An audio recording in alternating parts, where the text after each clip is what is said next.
Es interesante notar que Irán aparece en la Biblia y va a jugar un papel fundamental en los últimos tiempos, como espero poder mostrarles en esta tarde. Pero el nombre Irán no aparece en la Biblia, sino que aparece otro nombre. Y el nombre que aparece es el de Persia. Ahora, los iraníes siempre han llamado a su país Irán, pero Irán estaba dividida en tres grandes provincias: la provincia de Persia, la provincia de Media y la provincia de Partia. Y cuando una provincia gobernaba, usaban el nombre de esa provincia. Por eso ustedes van a encontrar que hay momentos en los que se menciona a Irán como Persia, otros momentos se menciona a Irán como Media. Y en el libro de los Hechos, en el día de Pentecostés, cuando se produjo aquel alboroto debido a lo que estaba pasando en el aposento alto, la palabra de Dios dice que la gente estaba atónita y maravillada y confundida, porque les oían hablar en las lenguas en las que ellos hablaban.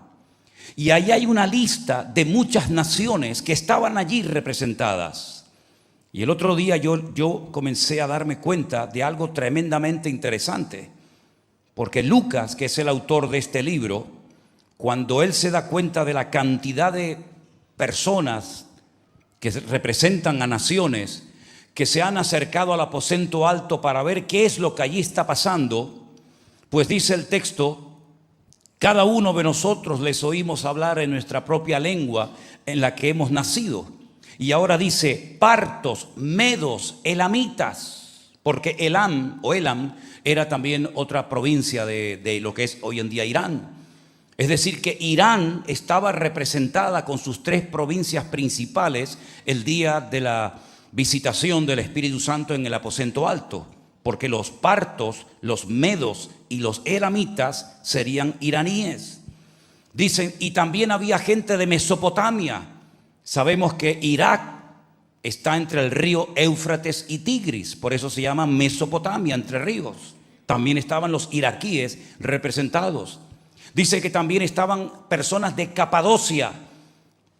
Capadocia pertenece a Turquía.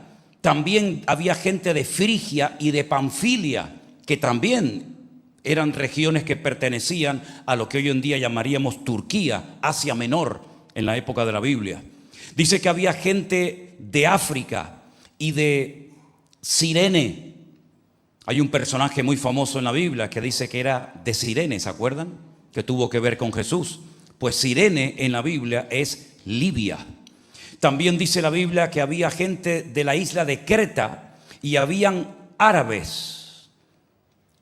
Y la isla de Creta pertenecía y pertenece a Europa, concretamente a Grecia. Así es que hay muchos países que a lo largo de la historia cambiaron su nombre, pero otros no.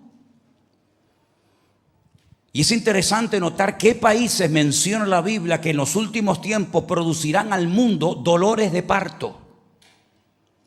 Porque los dolores preceden al alumbramiento. Generalmente, y hablo desde la ignorancia, ustedes las hermanas me podrán corregir mejor, los dolores avisan que el niño viene. Y generalmente hay dolores antes del nacimiento. Y muy raras veces, salvo alguna mujer que tenga un don sobrenatural, pues da a luz sin haber experimentado ningún tipo de dolor. Y la Biblia dice que en los últimos tiempos habrán naciones, y algunas de las que he mencionado son esas, que producirán en la economía dolores de parto, y en la política, y en la religión, y a nivel familiar el mundo experimentará dolores de parto. Pero esos dolores o esas señales de advertencia, ¿qué es lo que nos están indicando? Porque los dolores de parto de una mujer indican que el crío va a nacer, o la niña. Pero los dolores de parto de la humanidad, ¿qué es lo que anticipan? Bueno, hay que partir de la base de que hay patrones repetitivos en la Biblia, tanto por parte del mundo de las tinieblas capitaneados por Satanás, como por parte del reino de luz dirigidos y capitaneados por el Señor Jesús. Hay como un denominador común desde el Génesis hasta el Apocalipsis.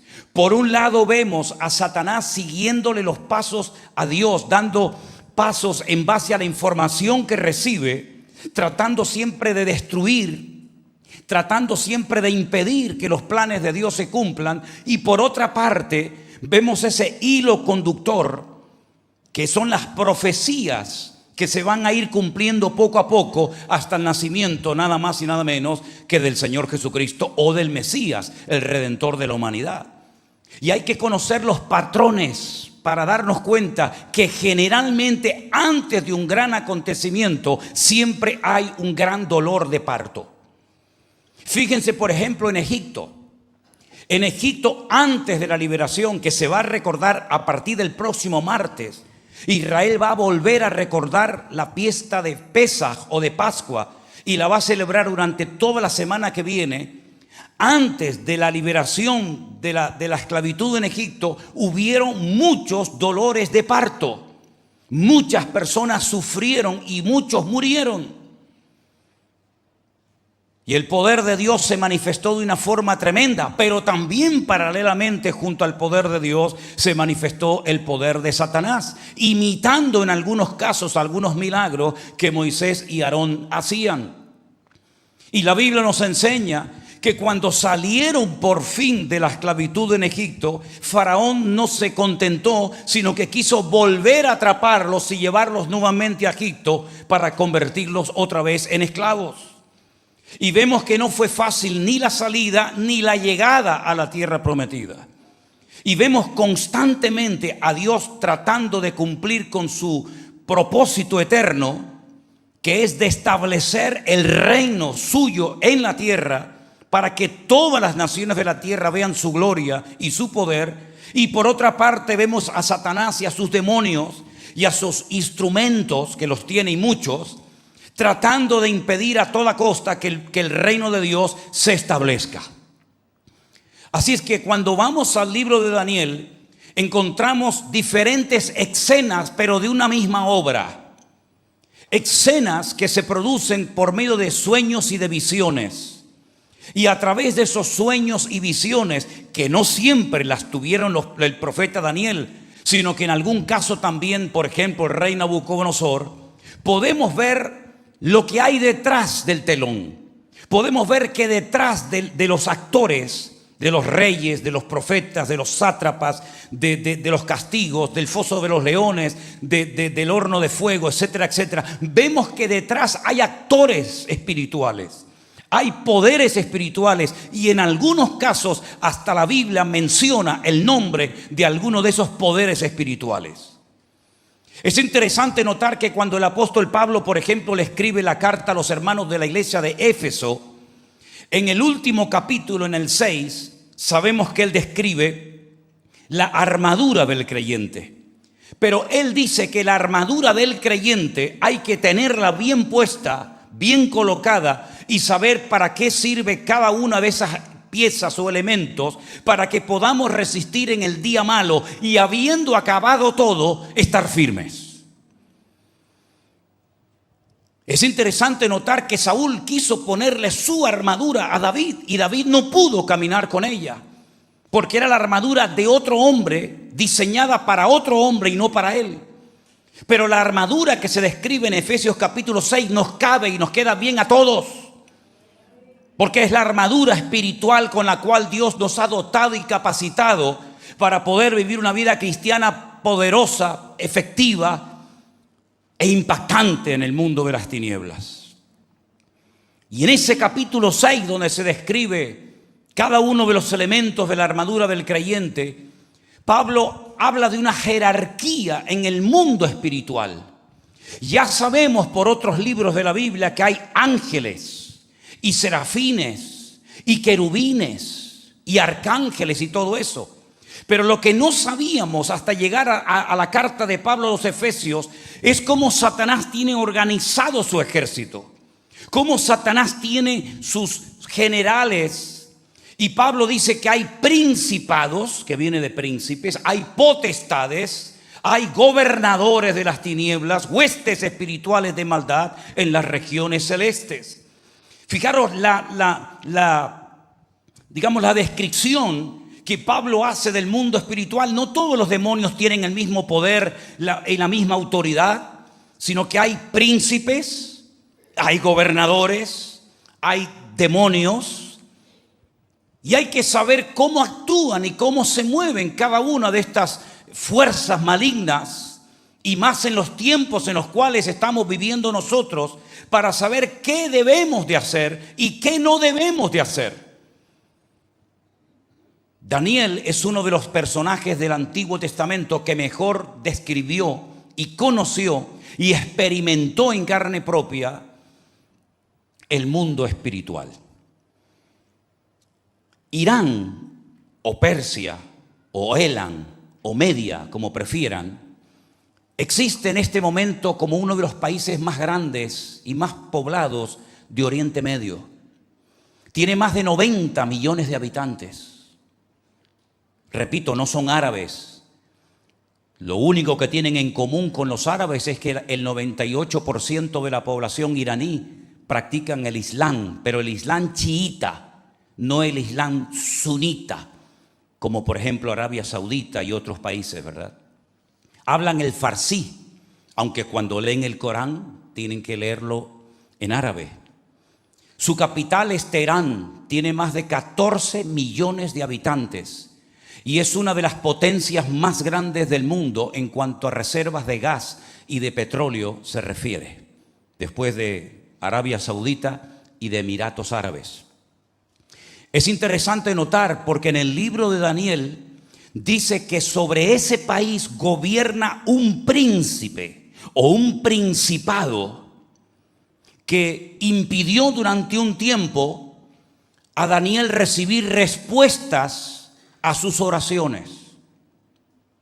En el capítulo 8 del libro del profeta Daniel se habla de este principado o de este país, y voy a comenzar a leer a partir del versículo 1, porque Daniel vivió y conoció el imperio del rey Nabucodonosor, es decir, el imperio babilónico, pero también estuvo en parte del imperio medo-persa, que fue el que venció al imperio babilónico, el que destruyó la ciudad de Jerusalén. Y dice que en el año tercero del reinado de Belsasar me apareció una visión a mí, Daniel, después de aquella que me había aparecido antes. Es interesante notar cómo en el caso de Daniel el Señor le habla a través de animales al profeta Daniel. La visión a la cual él está haciendo referencia es la visión de las 4 bestias o los 4 animales que representan a los imperios que se levantarían y caerían a lo largo de la historia y que tendrían un impacto en el pueblo de Israel y también, como no, en las naciones de la tierra. Dice que él vio un león con alas. Y ese león, cuando él recibe la interpretación, representa a Babilonia.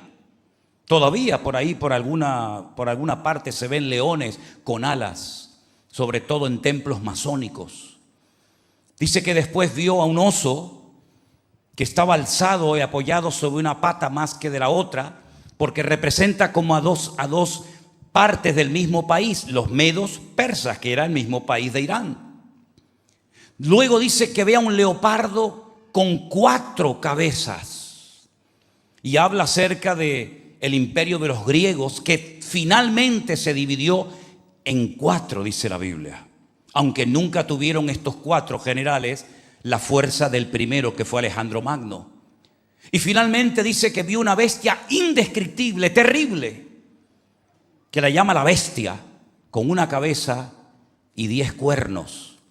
Eso fue en el capítulo 7. En el capítulo 2, el rey Nabucodonosor vio a estos reinos, pero no en forma de animales, sino en distintos materiales como el oro, plata, bronce y hierro mezclado con barro. Pero ahora en el capítulo 8 Daniel no ve otra vez otros 4 animales que ya sabe a qué representan, sino solamente va a ver a 2 y vamos a verlos. Vi en visión y cuando la vi yo estaba en Susa. Ahora Susa estaba a 250 kilómetros de Babilonia y pertenece al territorio actualmente de Irán. Él estaba allí, que era la capital de la provincia de Elam. Recuerden que Irán estaba dividido en varias provincias: Persia, Media, Parta, Elam, y él estaba en la capital de la provincia de Elam, que era Susa. Y allí fue donde vio una visión junto al río Ulai. Alcé los ojos y miré, y aquí un carnero, el carnero es el macho de la oveja, que estaba delante del río y tenía 2 cuernos. Y aunque los cuernos eran altos, uno era más alto que el otro, y el más alto creció después. Vi que el carnero hería con los cuernos al poniente, al norte y al sur. Y falta un punto cardinal. Los voy a volver a repetir. Dice que hería hacia el poniente, hacia donde se pone el sol. ¿Dónde es? El oeste. Hería a los del norte, hería hacia el sur, pero con el este no se metía. Miren en un mapa cuáles son los países, las provincias, las naciones que están al este de Irán, y van a saber por qué. Y que ninguna bestia podía pararse delante de él, ni había quien escapase de su poder, y hacía conforme a su voluntad y se engrandecía. Mientras yo consideraba esto, y aquí un macho cabrío, el macho de la cabra, venía del lado del poniente, del oeste. Venía sobre el poniente, sobre la faz de toda la tierra, sin tocar tierra. Y aquel macho cabrío tenía un cuerno notable entre sus ojos. Si no venía pisando tierra, era tan alta la velocidad que traía que vendría volando entonces.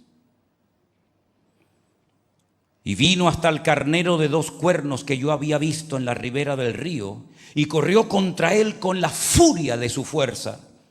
Y lo vi que llegó junto al carnero y se levantó contra él y lo hirió y le quebró sus 2 cuernos.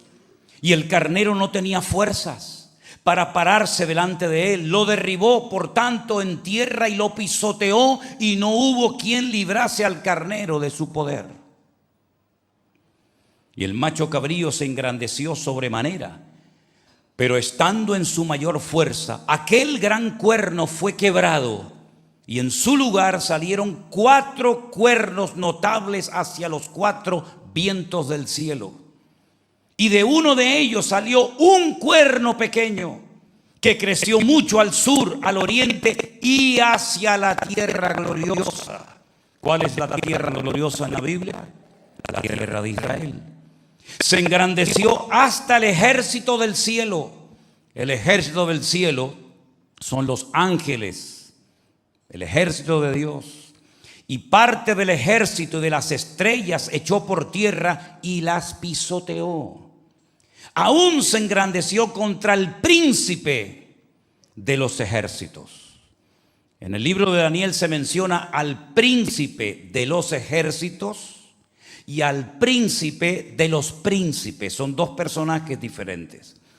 El príncipe de los ejércitos de Dios, como bien saben ustedes, y lo dice en varias ocasiones en el libro de Daniel, es el arcángel Miguel, el gran príncipe que está de parte de los hijos de tu pueblo. Contra él se levantó. Luego, lo que se está describiendo aquí en esta visión es un conflicto, es una guerra espiritual. Algo está pasando en el mundo espiritual. Y dice, y por él fue quitado el continuo sacrificio, y el lugar de su santuario fue echado por tierra, y a causa de la prevaricación le fue entregado el ejército junto con el continuo sacrificio, y echó por tierra la verdad, e hizo cuanto quiso y prosperó. Entonces oí a un santo que hablaba, y otro de los santos preguntó a aquel que hablaba: ¿hasta cuándo durará la visión del continuo sacrificio y la prevaricación asoladora entregando el santuario y el ejército para que sean pisoteados. ¿Hasta cuándo? Y hay una respuesta y le dice: hasta 2300 tardes y mañanas. Luego el santuario será purificado. Esto es el equivalente a unos 6 años. 6 años aproximadamente. Aconteció que mientras yo, Daniel, consideraba la visión y procuraba comprenderla, he aquí se puso delante de mí uno con apariencia de hombre. Y oí una voz de hombre entre las riberas del Ulai que gritó y dijo: Gabriel, enseña a este la visión. Vino luego cerca de donde yo estaba y con su venida me asombré y me postré sobre mi rostro. Pero él me dijo: entiende, hijo de hombre, porque la visión es para el tiempo del fin. Mientras él hablaba conmigo, caí dormido en tierra sobre mi rostro, y él me tocó y me hizo estar en pie y me dijo: he aquí yo te enseñaré lo que ha de venir al fin de la ira, porque eso es para el tiempo del fin. En cuanto al carnero que viste, que tenía 2 cuernos, estos son los reyes de Media y de Persia. Estamos hablando de Irán. Esa es la palabra que aparece ahí, Media y Persia, pero es un mismo país, Irán. El macho cabrío es el rey de Grecia, y el cuerno grande que tenía entre sus ojos es el rey primero. Si ustedes están leyendo la lectura y no se están enterando de nada, no se preocupen, que para eso yo estoy aquí. ¿Vale? Porque ustedes dirán: cuernos, la ataca, se le rompe el cuerno, no se levanta, no entiendo nada. Yo me alegro que no entienda nada, porque para eso usted ha venido esta tarde aquí, para después entenderlo todo. Amén. Espero. En cuanto al cuerno que fue quebrado y sucedieron 4 en su lugar, significa que 4 reinos se levantarán de esa nación, aunque no con la fuerza de él. Y al fin del reinado de estos, escuchen, al fin del reinado de estos, cuando los transgresores lleguen al colmo, se levantará un rey altivo de rostro, entendido en enigmas. Su poder se fortalecerá, mas no con fuerza propia, y causará grandes ruinas. Y otra vez dice: y prosperará. Y hará arbitrariamente y destruirá a los fuertes y al pueblo de los santos. Cuando con su sagacidad hará prosperar el engaño en su mano, y en su corazón se engrandecerá, y sin aviso destruirá a muchos, y se levantará, ahora fíjese bien, contra el príncipe de los príncipes. Antes era el príncipe de los ejércitos, ahora es contra el príncipe de los príncipes, es decir, contra el mismísimo Señor Jesucristo. Un conflicto espiritual sin precedentes, una guerra en el mundo espiritual tremenda, cuyo objetivo es destronar a Dios, arrasar con todo lo que tiene que ver con nuestro Dios, hasta el punto que por ahí también Pablo nos da una información muy interesante que dice que se sienta en el templo de Dios haciéndose pasar por Dios. La visión de las tardes y de las mañanas que se ha referido es verdadera. Y tú guarda la visión, porque es para muchos días. Yo, Daniel, quedé quebrantado y estuve enfermo algunos días, y cuando convalecí atendí los negocios del rey, pero estaba espantado a causa de la visión, y como ustedes no la entendía. Si no la entendía Daniel, imagínense, ¿verdad? Ahora, mis queridos hermanos, nosotros jugamos con una gran ventaja, y es que lo que no entendemos en Daniel, con la información que nos dan otros autores y libros de la Biblia, podemos entender lo que el Señor le dijo a Daniel. Y eso ocurre cuando, por ejemplo, lees el libro del Apocalipsis, cuyo material fundamentalmente es un material profético. Cuando te metes en ese libro a estudiarlo, a profundizar en él, y hay cosas que no entiendes, te puedes ir a Daniel Y allí encuentras las claves, el patrón, ¿verdad? La plantilla que tienes que aplicar para poder interpretar adecuadamente ciertas cosas que Juan cuenta en el Apocalipsis. Y es que la Biblia es como un gran puzzle, como un gran rompecabezas, donde hay muchas piezas sueltas, pero que cuando sabes ponerla cada uno en su sitio, puedes disfrutar y puedes saber qué es lo que está sucediendo en el mundo espiritual. Yo nunca jamás pensé como pastor y como creyente que vería en alguna ocasión a Irán atacando a Israel. Sabía que en cualquier momento se podía dar esa circunstancia, pero nunca me imaginé que yo la podía ver y que yo la podía casi seguir en tiempo real. Porque cuando estaba Irán atacando a Israel, yo estaba en contacto con un montón de hermanos y toda esa noche prácticamente me la pasé en vela y hablaba con uno y hablaba con otro y me mandaban un vídeo y me mandaban cómo caían los cohetes y cómo eran interceptados y estaba en contacto permanente y los hermanos me decían: hoy no creo que nadie duerma en Israel. Y para mi asombro, 4 días después vemos que ante la incertidumbre, ¿atacará o no atacará? ¿Se estará quieto Israel o atacará? ¿Y cómo atacará? Y vemos que lo hizo. Y ya se ha roto una brecha.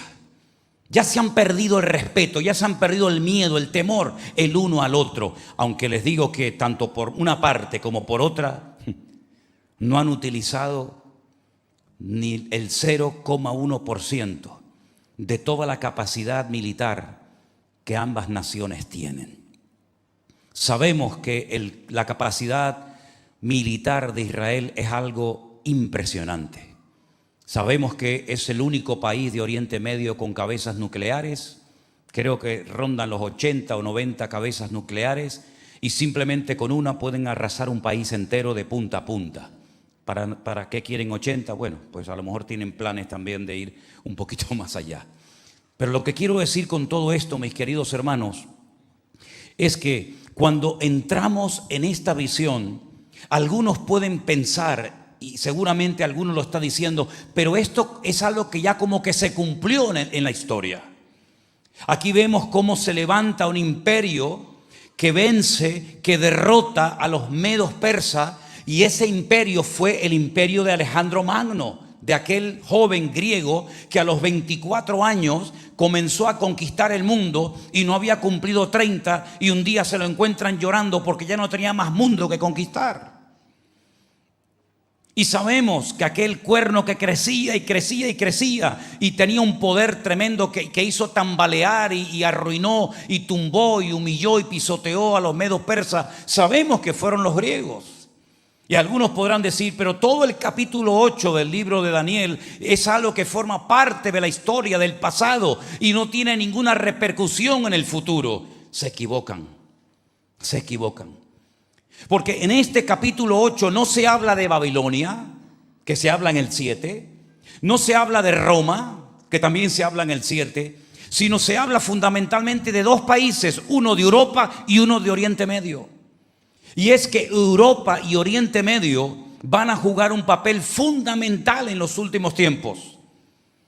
Y les digo más, y no se asusten. La Biblia dice que en los últimos tiempos se producirá una invasión ruso-islámica contra el pueblo de Israel.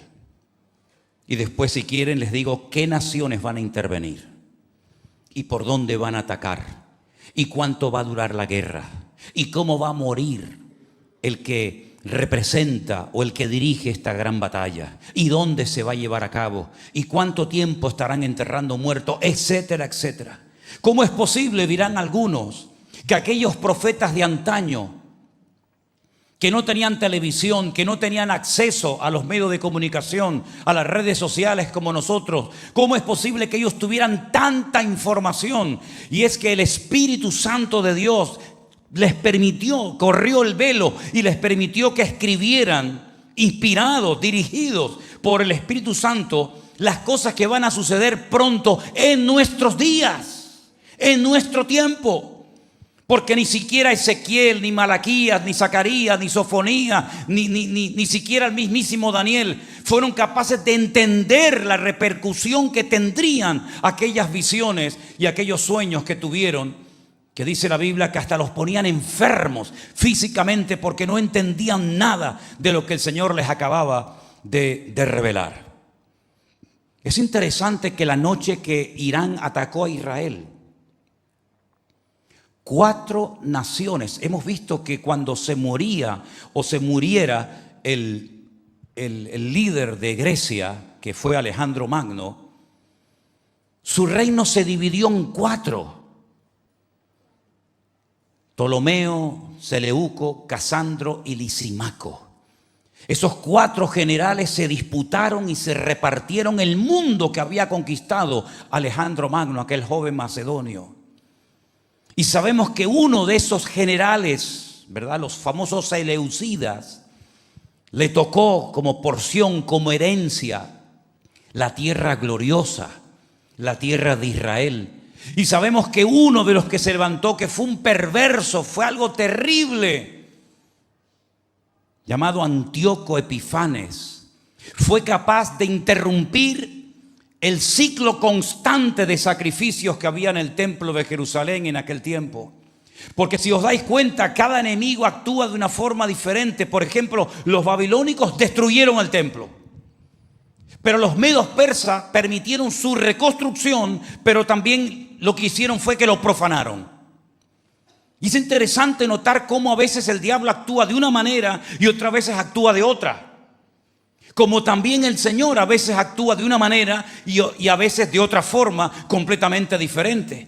Hay momentos que le permite a alguien bajar a Egipto y hay otros momentos que le dice a gente: no vayas a Egipto, sino más bien huye de Egipto en dirección opuesta.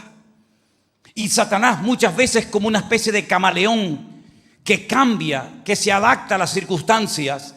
Y así como utilizó a Nabucodonosor para arrasar con el templo de Jerusalén, lo que hacen los medos persas es que lo financian, porque ahora le voy a dar unos datos muy interesantes, pero una vez que está bien levantado e inaugurado, después lo que hacen los griegos es venir y lo profanan. Y pusieron lo que se llama la abominación desoladora. Y cogieron un cerdo y lo sacrificaron y derramaron su sangre en el lugar santísimo. Y pusieron una estatua de uno de sus dioses. Y entonces dijo el Señor Jesucristo en Mateo capítulo 24: cuando veáis la abominación desoladora de la que habló el profeta Daniel, el que lee entienda. Pero lo curioso es que cuando el Señor Jesucristo dice cuando veáis la abominación desoladora, ¿a qué se está refiriendo? A algo que ya había ocurrido, como había ocurrido en la época de Antíoco Epifanes en el templo de Jerusalén, o a algo que iba a ocurrir en el futuro. Porque cuando el Señor Jesucristo desarrolló su ministerio, cuando estuvo aquí hace 2000 años, el templo de Jerusalén estaba funcionando perfectamente. Es verdad, no había gloria, no había presencia del Señor. El Señor lo definió como cueva de ladrones, más que como casa de oración. Pero el templo funcionaba, la gente subía a adorar a Dios, la gente subía a llevar sus diezmos, sus ofrendas, sus sacrificios de animales. Allí estaban los sacerdotes, Anás, Caifás, los levitas, etc. Pero Jesús habla de una futura abominación desoladora, habla de una profanación del lugar santísimo. Y la realidad es que cuando los romanos vuelven a destruir por segunda vez el templo de Jerusalén, no lo profanan como lo hizo Antíoco Epifanes en la época de los griegos, sino que lo destruyeron y se llevaron sus tesoros a Roma y construyeron otro templo, el templo a la muerte, que aún está en pie, que es el famoso Coliseo en la ciudad de Roma. Pero entonces Jesús, cuando habla de una futura profanación del lugar santísimo, nos está dando a entender de que ese templo, que hoy no existe, volverá a ser reconstruido en los últimos tiempos. Y yo no sé cuántos de ustedes vieron esas imágenes tremendas que nunca en la historia se habían visto, de ver centenares de misiles, centenares de cohetes sobrevolando la explanada de las mezquitas en la ciudad santa de Jerusalén. ¿Cuántas veces yo he pensado que tal vez hasta los mismos enemigos del pueblo de Dios lanzarán un ataque y uno de esos misiles caerá sobre una de sus mezquitas o sobre la cúpula dorada, y será el momento para que Israel diga: ahora nosotros, ya que ustedes lo han profanado y destruido, subimos a construir el tercer templo de Jerusalén? Sabe Dios cómo serán las situaciones, ¿verdad? Pero lo que está bien claro es que por primera vez en la historia, tanto árabes como judíos como cristianos filmaron, grabaron con sus teléfonos móviles la cantidad de cohetes que sobrevolaban, aunque no cayó ninguno, pero esa imagen nunca se había visto. Y es que la palabra de Dios nos enseña que los tiempos finales, y estamos en los tiempos finales, serán tiempos difíciles y tiempos peligrosos, desprovistos de toda moral, de toda espiritualidad. Y una de las cosas que se está tratando de hacer por todos los medios es que Europa, que ya está en coma hace muchos años, se aparte totalmente de los principios cristianos sobre los cuales fueron fundadas sus naciones y sus constituciones. Y entonces es cuando podremos ver el cumplimiento de aquella parte de la visión que Daniel dice que cuando vio, o cuando le interpreta a Nabucodonosor, lo que él vio, una imagen con dos piernas que eran de hierro y de barro, y así como el hierro y el barro no se pueden pegar ni hacer una aleación, dice: en parte tienen fuerza y en parte son débiles, así como el hierro es fuerte pero el barro es débil. Y entonces vemos que Oriente está creciendo en fuerza, Europa se está debilitando, porque hay un factor que los de Oriente tienen que Europa ya lo ha perdido, y es el factor espiritual.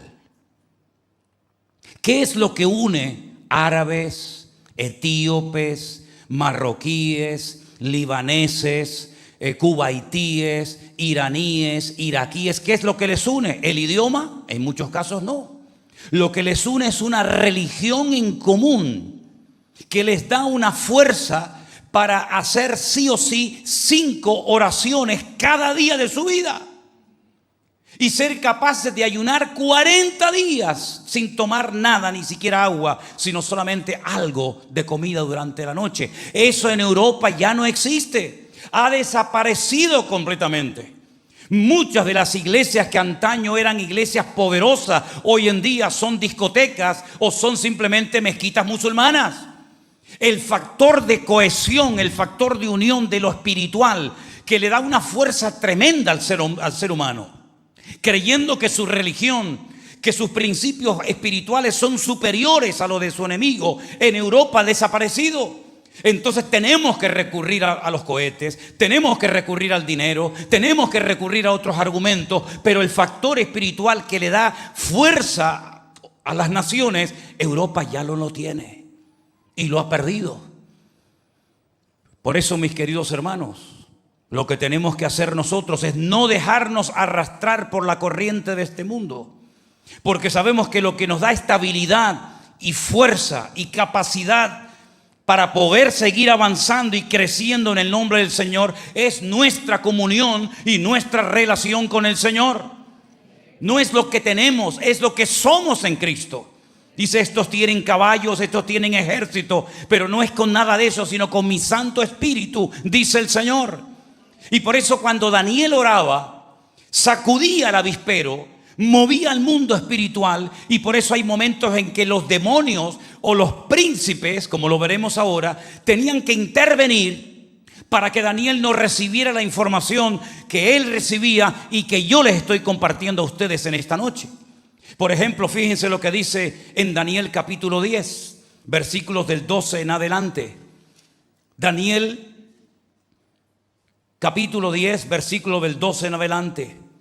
Le dice el Señor: Daniel, no temas, porque desde el primer día que dispusiste tu corazón para entender y humillarte ante la presencia de tu Dios, escuchen, desde el primer día, fueron oídas tus palabras, y a causa de tus palabras yo he venido.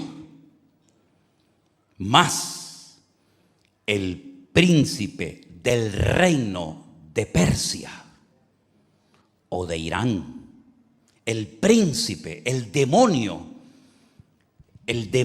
tremendamente poderoso que se levantó y quiere volver a levantarse porque no está muerto ni atado en el infierno, el príncipe de Persia se me opuso por 21 días. Pero he aquí Miguel, uno de los principales príncipes, vino para ayudarme y quedé allí con los reyes de Persia. ¿De qué está hablando esto? Está hablando de una guerra espiritual que Daniel no sabe, a menos que se lo cuenten, que se está llevando a cabo en el mundo espiritual. Él lleva 21 días orando y ayunando por respuestas. Él oraba como hay que comenzar a orar a partir de hoy, con la Biblia en la mano. Cuando oren, oren con la Biblia en la mano. Analicen, estudien, indaguen, profundicen en las Sagradas Escrituras cómo hay que orar. Porque si se dan cuenta, en el capítulo 9, Daniel oraba con los pergaminos del profeta Jeremías y decía: Señor, esto lo dijo tu siervo Jeremías. Y por eso él oraba, para que lo que estaba escrito y revelado en la palabra, él lo pudiera ver con sus propios ojos. Y por eso cuando él oraba y ayunaba, se produjo un conflicto en el mundo espiritual tremendo. Y él menciona al príncipe de Persia. Pero ese príncipe, ese demonio, ¿dónde está? ¿Se murió? ¿Lo ataron? ¿Lo mandaron al infierno? Está suelto, mi querido hermano. Principados, potestades, gobernadores, huestes espirituales de maldad en las regiones celestes. Por eso dice la Biblia: pónganse toda la armadura de Dios, para que podáis resistir en el día malo, y habiendo acabado todo, estar firmes. Esos demonios quieren volver a levantarse.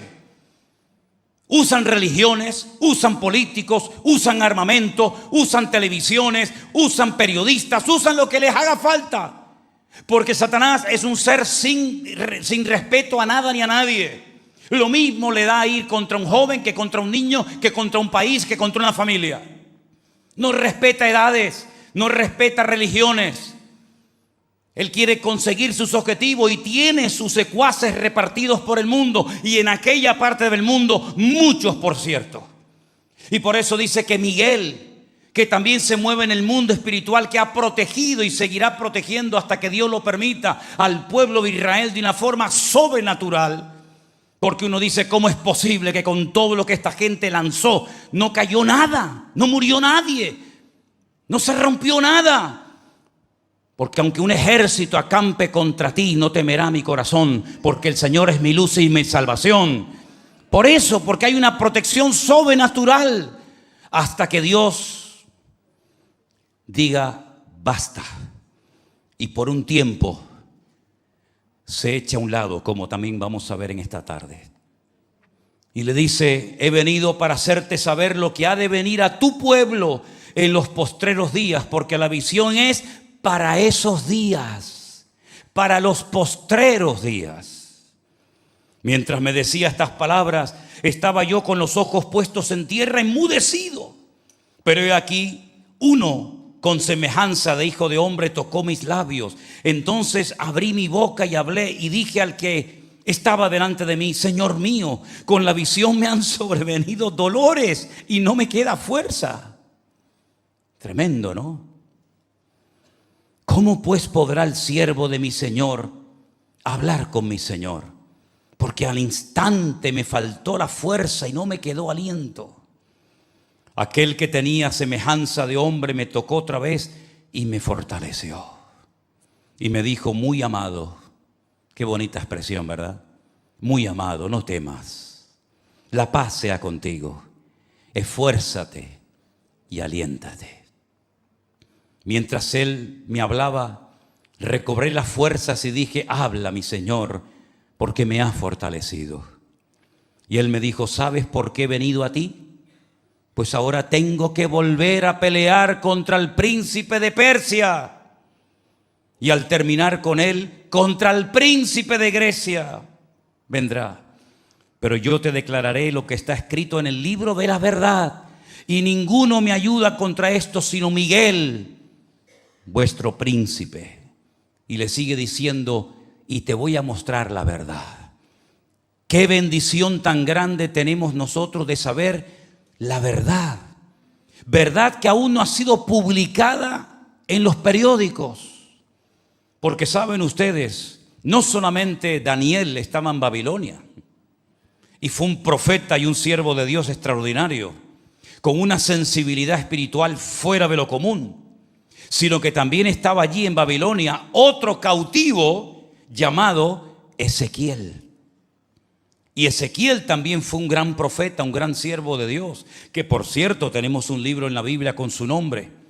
Y en el capítulo 38 del libro de Ezequiel, miren lo que dice en el versículo 5. Ezequiel, capítulo 38, versículo 5.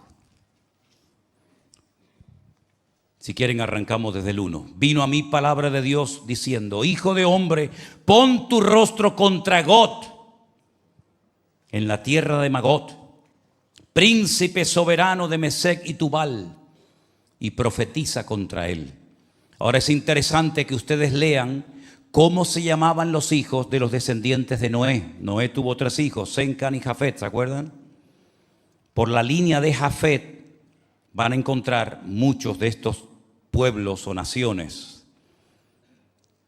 Así ha dicho Jehová el Señor: he aquí yo estoy contra ti, oh Got, príncipe soberano de Mesec y de Tubal. Yo tengo unos apuntes que no los puedo compartir ahora porque nos llevaría muchísimo tiempo. ¿Quiénes son y dónde están esas naciones que en la Biblia reciben otros nombres que siguen existiendo en la actualidad, por si acaso después alguien está interesado? Te quebrantaré y pondré garfios en tus quijadas, y te sacaré a ti y a todo tu ejército, caballos y jinetes, y de todo en todo equipados, gran multitud con paveses y escudos, teniendo todos ellos espadas. Y ahora menciona esa invasión ruso-islámica que va a atacar a Israel en los últimos tiempos desde el norte, entrando por los altos del Golán.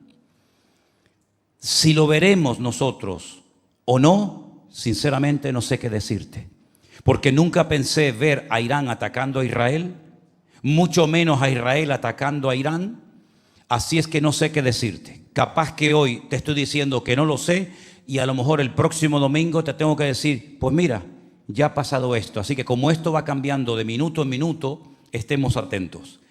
Con esa invasión capitaneada y dirigida por Rusia, vendrá en el versículo 5, ¿quién? Persia. Irán. ¿De quién es aliado Irán? ¿Quién apoya a Irán? Los rusos. Kuz y Fud. ¿Quiénes son esta gente? Aquí está hablando de Turquía. Aquí está hablando del Sudán. Aquí está hablando de naciones que han cambiado su nombre, pero siguen con el mismo espíritu de querer destruir los planes de Dios y de impedir a toda costa que el reino de Dios se establezca sobre la faz de la tierra y en el corazón de los hombres. Porque desde los días en el que fue asesinado Abel por su hermano Caín, desde ese minuto hasta el día de hoy, Satanás ha tratado de impedir que los planes de Dios se cumplan. Ya hay como un patrón repetitivo de destrucción, de matanzas, de guerras, etcétera, etcétera, tratando siempre de impedir que la palabra de Dios se cumpla. Pero te recuerdo que el que permite y hasta el que trae a esta confederación de millones de personas de todas las naciones de la tierra, apoyando por ejemplo al ejército de Rusia, el que los trae y el que permite que entren a territorio israelí y que lleguen hasta el monte de los Olivos donde muere el líder de Rusia, es nuestro Señor. En otras palabras, no es que el enemigo pueda hacer lo que le dé la gana. No es que el enemigo se puede reír en la cara de Dios y decir, mira lo que hago, y tú ni te enteras, ni lo impides, sino que es el Señor el que dice, tú quieres probarme, tú has tenido oportunidad para conocerme. Ha habido mártires, ha habido millones de Biblias que se han repartido clandestinamente y abiertamente en esas naciones. Ha habido personas que han predicado el Evangelio, han hecho todo lo que han querido y más para impedir el avance del Evangelio. Pues como has rechazado una y otra y otra y otra y otra vez las oportunidades de arrepentirte, de humillarte, yo te traigo de aquí del cuello y te llevo hasta mi tierra y allí te mostraré mi gloria y todas las naciones lo verán. ¿Cuántos dicen amén? Y dice la palabra de Dios que esto va a ocurrir en los últimos tiempos. ¿Cuándo? Nadie lo sabe. Pero que Rusia se va a atrever junto con Irán y con otras naciones del mundo a atacar al pueblo de Israel, no les quepa a ustedes, queridos hermanos, la menor duda. No sé si lo veremos nosotros o nuestros nietos. No sé lo que les depara la vida a ellos, pero lo que sí les digo es lo que dice la palabra de Dios.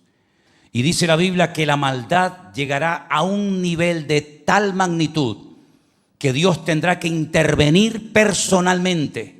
Y en ese valle gigantesco que hemos visitado infinidad de veces, llamado el Valle de Megiddo, donde se va a llevar a cabo la batalla de Armagedón, la última y gran batalla, donde dice la Biblia cómo morirá la gente, qué tipo de armas se van a utilizar, cuánto tiempo van a estar enterrando cadáveres, etcétera, etcétera. En ese lugar el Señor derramará de su ira para que todo el mundo sepa que aunque muchos se han burlado y reído de Dios, el Señor nunca pierde, el Señor siempre gana todas las batallas. ¿Cuántos dicen amén?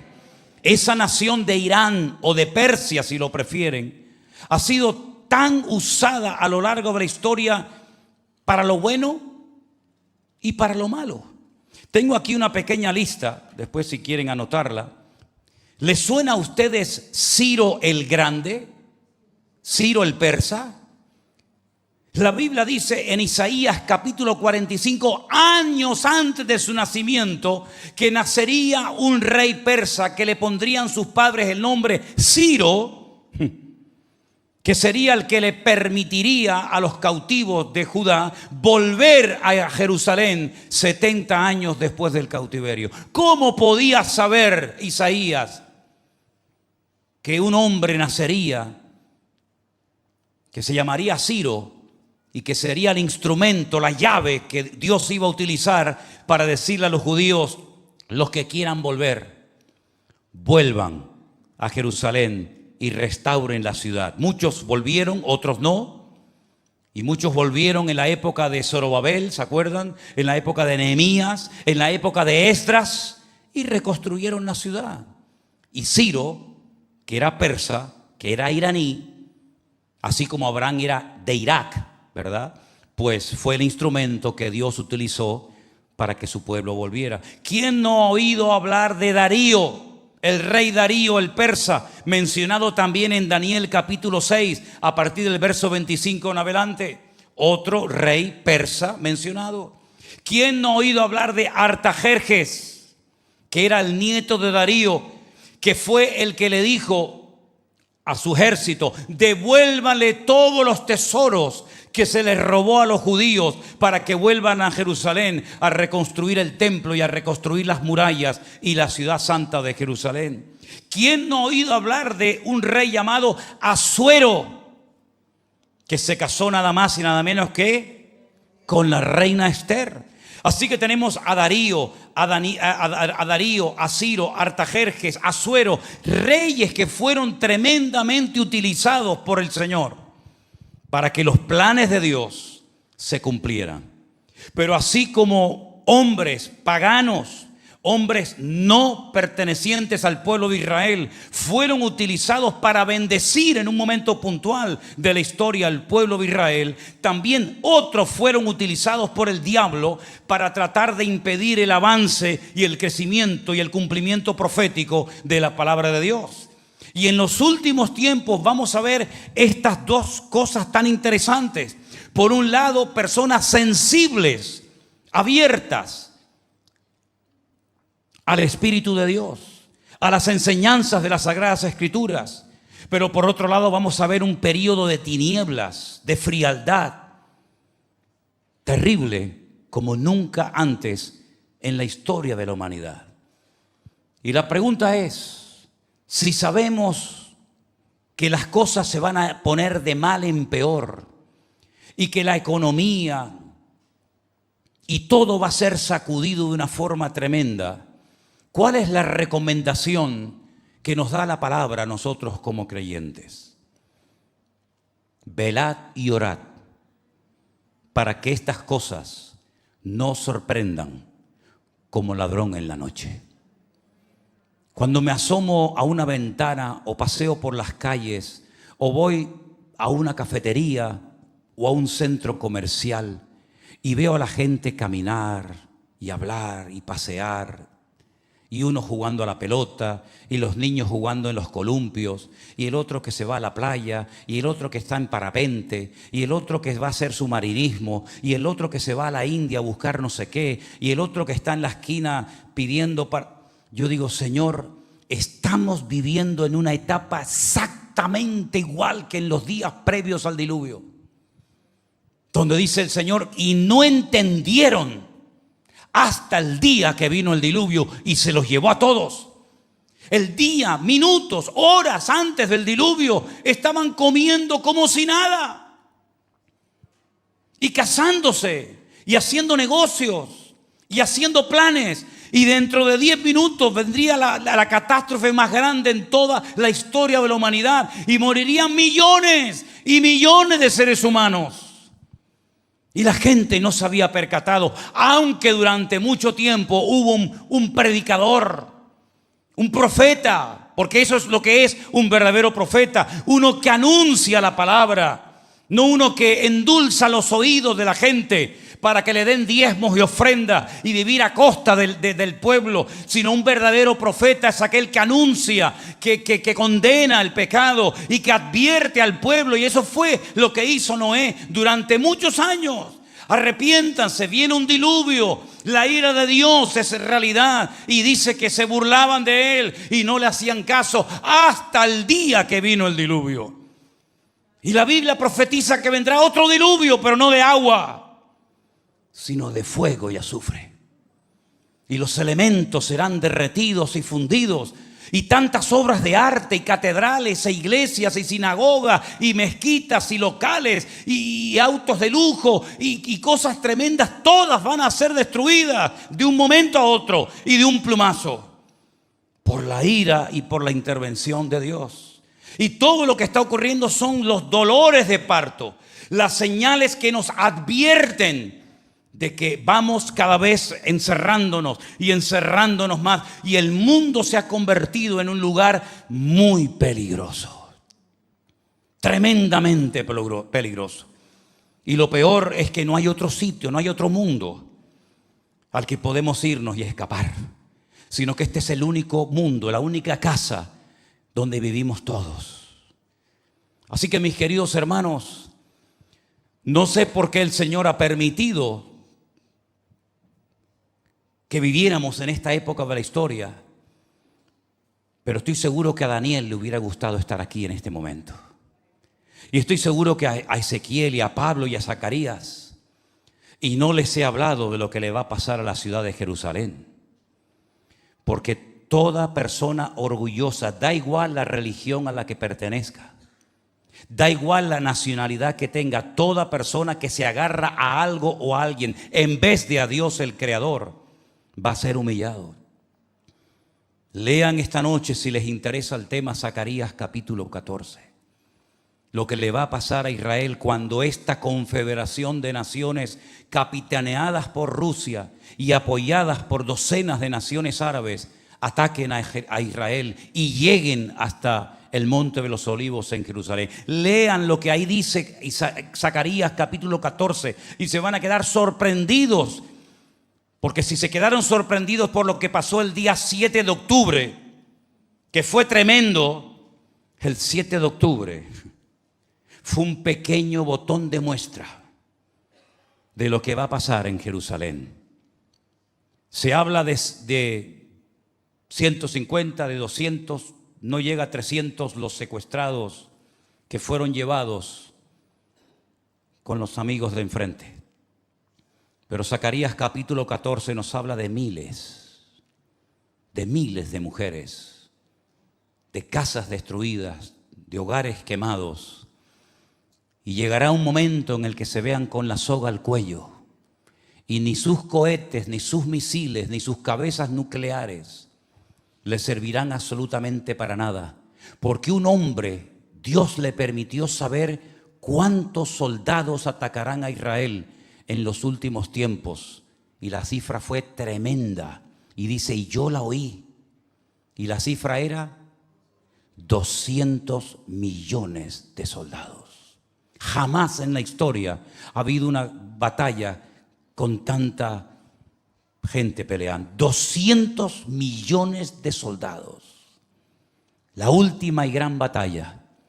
Y solamente tendrán una escapatoria. Alzar la mirada y dice, y verán al que traspasaron. Y cuando vean al que traspasaron, harán gran lamentación y dirán, Señor, ¿qué hicimos contigo, Señor? ¿Qué hicimos, Señor?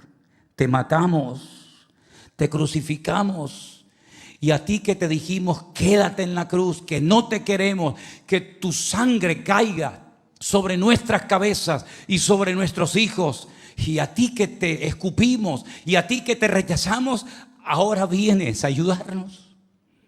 Ahora vienes a ayudarnos. Qué grande es la misericordia de Dios. Y entonces dice que todo ojo le verá y toda rodilla se doblará, y pondrá en aquel día sus pies sobre el monte de los olivos, y el monte se partirá en dos, y establecerá por fin su reino, reino eterno, que nunca jamás será destruido, porque Dios es el Dios todopoderoso, el Dios que venció al diablo, el Dios que venció a Satanás, el Dios que viene pronto, y el Dios que quiere que tú y que yo le miremos a Él, porque solamente en Él hay seguridad y hay paz para nuestros corazones. ¿Cuántos dicen amén? Toda la gloria sea para ti, mi Señor.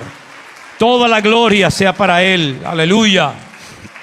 Pero lo que les iba a decir como algo futuro ya está sucediendo. Por lo tanto, los acontecimientos ocurren con una rapidez tan tremenda que lo que uno está pensando decir el lunes para el domingo a la tarde, resulta que llega el martes y cambia todo, y ahora tienes que darle otro enfoque al mensaje o al estudio de la palabra. Quiero llevarles en primer lugar a una primera lectura que se encuentra en un libro que es muy bonito, tal vez no es muy conocido por algunos de ustedes, sobre todo a lo mejor por los que están empezando, pero es un libro muy interesante y creo que nos va a venir muy bien esta primera lectura. Se encuentra en el libro de Esdras, capítulo 1, por favor, libro de Esdras, capítulo 1, los que tengan su Biblia ahí pueden seguir la lectura, y los que no, pues en las pantallas de la iglesia vamos a proyectar ahora esta lectura para que ustedes la puedan seguir juntamente conmigo. Esdras capítulo 1, a partir del versículo 1 en adelante, dice así la palabra de Dios. En el primer año de Ciro, rey de Persia, para que se cumpliese la palabra de Dios por boca de Jeremías, despertó el Señor el espíritu de Ciro, rey de Persia, el cual hizo pregonar de palabra y también por escrito por todo su reino, diciendo: así ha dicho Ciro, rey de Persia: el Señor, el Dios de los cielos, me ha dado todos los reinos de la tierra y me ha mandado que edifique casa en Jerusalén, que está en Judá. Quien haya entre vosotros de su pueblo, sea Dios con él, y suba a Jerusalén, que está en Judá, y edifique casa al Señor, al Dios de Israel. Él es el Dios, la cual está en Jerusalén. Y a todo el que haya quedado en cualquier lugar donde more, ayúdenle los hombres de su lugar con plata, oro, bienes y ganados, además de ofrendas voluntarias para la casa de Dios, la cual está en Jerusalén. ¿Cuántos dicen amén? Este libro de Esdras es muy interesante porque nos habla acerca del retorno del cautiverio en Babilonia después de 70 largos años. Ahora, yo estoy a título personal estudiando un capítulo del libro de Levítico, que es el capítulo 25, donde hay una serie de leyes muy interesantes y tengo que hacer referencia a una de esas leyes, a uno de esos mandamientos que se conoce como la Shemitah. No hay una palabra exacta que se pueda, digamos, traducir al castellano por esa palabra Shemitah, pero a grandes rasgos esta ley, este mandamiento consistía en que los agricultores en Israel cada 7 años tenían que dejar reposar la tierra. No podían sembrarla. Algunos se preguntarán, ¿y de qué vivía la gente si no sembraba? El Señor les había prometido que si cumplían esta ley, la cosecha del año anterior, es decir, la del sexto, sería tan abundante que duraría por 3 largos años. Esta ley del descanso de la tierra está comprobado que si las naciones del mundo la pusieran en práctica, no comeríamos tanta basura como estamos comiendo. Que ya a veces la fruta ni sabe a fruta, ni las papas saben a papas, y no sabes realmente lo que estás comiendo, porque tiene tantos pesticidas y tiene tantos productos químicos que lamentablemente a veces lo que estamos comiendo, tanto a corto como a largo plazo, pues puede perjudicar seriamente nuestra salud. Pero si dejáramos descansar, como dice la Biblia, la tierra cada 7 años, la tierra se regeneraría y daría otra vez fruto en abundancia con mayor calidad.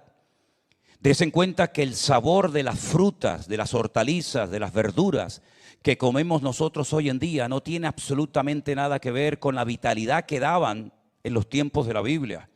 En los tiempos de la Biblia todo lo que se comía tenía un sabor extraordinario y le proporcionaba al hombre tal energía que comiendo muchísimo menos cantidad que lo que se come hoy en día, la gente no solamente vivía mejor, sino que además vivía más. Ahora bien, durante los 490 años que el pueblo de Israel estuvo en la tierra prometida, cuando entran con Josué, ¿se acuerdan?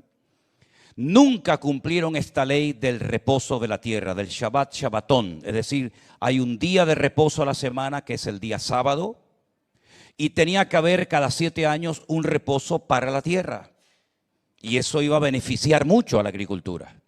Nunca, repito, en esos 490 años cumplieron con esta ley. Por lo tanto, si durante 490 años no cumplieron con esta ley del reposo de la tierra, ¿cuántos años le debían de obediencia al Señor, al dueño de la tierra? 70 años. Ustedes multiplican 70 por 7 y te da automáticamente la cifra de 490 años. Por lo tanto, tenían que ser sacados de su tierra, tierra que era del Señor, pero que ellos podían disfrutar de ella siempre y cuando obedecieran y cumplieran con los preceptos de la Biblia, pero como no habían cumplido con esta ley, son sacados de su tierra las tribus del sur, Judá y Benjamín, y son llevadas al cautiverio en Babilonia, porque en el año 586 antes de Cristo, recuerden esta fecha, 586 antes de Cristo, Nabucodonosor, rey de Babilonia, atacó Jerusalén y la destruyó. Se llevó los tesoros del templo a Babilonia. Miles de personas perdieron la vida, pero también miles de personas fueron llevadas al cautiverio en Babilonia. Y allí estuvieron 70 años. Y el salmo que se leía, o parte del Salmo 137 que se leía en esta tarde, habla del dolor, habla de la tristeza que sufrían los que estaban en el cautiverio. Cuando les decían, cantadnos algunas de esas canciones tan bonitas que ustedes cantaban cuando vivían en Sión o en Jerusalén. Y ellos respondían, ¿y cómo cantaremos cántico al Señor en tierra de extraños? Dice que colgaban sus arpas, colgaban sus instrumentos de música en los árboles y comenzaban a llorar acordándose de la gloria pasada. Y decían aquello de Jerusalén, Jerusalén, si me olvidare de ti, que pierda mi diestra su destreza y mi lengua se pega a mi paladar. Ahora bien, 70 años después de esa tragedia nacional, donde muchos fueron llevados al cautiverio y conocemos nombres de personas muy famosas que vivieron durante esos 70 años en el cautiverio en Babilonia. Por ejemplo, uno de ellos, Daniel. Otro de ellos, Azarías, Misael. Otro de ellos, Ezequiel. Entonces vemos que antes de ser llevados, antes de ser arrancados por la fuerza de su tierra, hubo en Jerusalén un profeta llamado Jeremías. Ahora, yo les voy a pedir un favor a todos ustedes en esta tarde. Yo sé que ustedes siempre, y es algo que a mí a veces me pone un poco nervioso, no mucho, pero un poco nervioso, es ver que a veces cuando yo predico hay un silencio en la sala impresionante. Y créame que a mí eso a veces me pone nervioso, porque no sé si es porque están prestando mucha atención, porque el tema es muy interesante o porque la gente se quedó dormida.